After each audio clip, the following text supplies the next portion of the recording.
আমি কে এটা জিজ্ঞেস করবেন। শফিক স্যার আছে না, প্রধান উপদেষ্টা প্রেস সচিব, তারা জিজ্ঞেস করবেন, তারপর আমাকে থাকবেন। জান এটা মিডিয়া নিয়ে আসছেন, মিডিয়ার বাপ আছে আমার কাছে, এটা মনে রাখবেন, রেকর্ড করেন।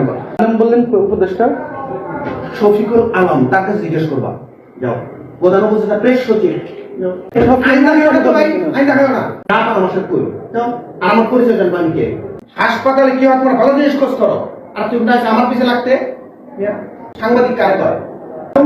তোমরা বুকা মিয়া সাংবাদিক, আপনি প্রমাণ করেন, আমরা বুঝ প্রমাণ করেন। আমার শোনো, ইয়ে করো না, বুঝে বুঝে শুনে আসবা।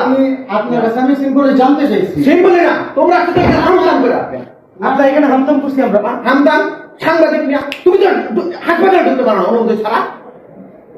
এটা কোথায় নিয়ম আছে? কোথায় কোন হাসপাতালে অনুমতি ছাড়া ঢুকতে পারবে না। এখানে ঢোকার আগে কিন্তু আপনার অনুমতি নিয়ে আসছে। ও আমার অনুমতি না, কাগজ কলম অনুমতি না, সাংবাদিক এরকম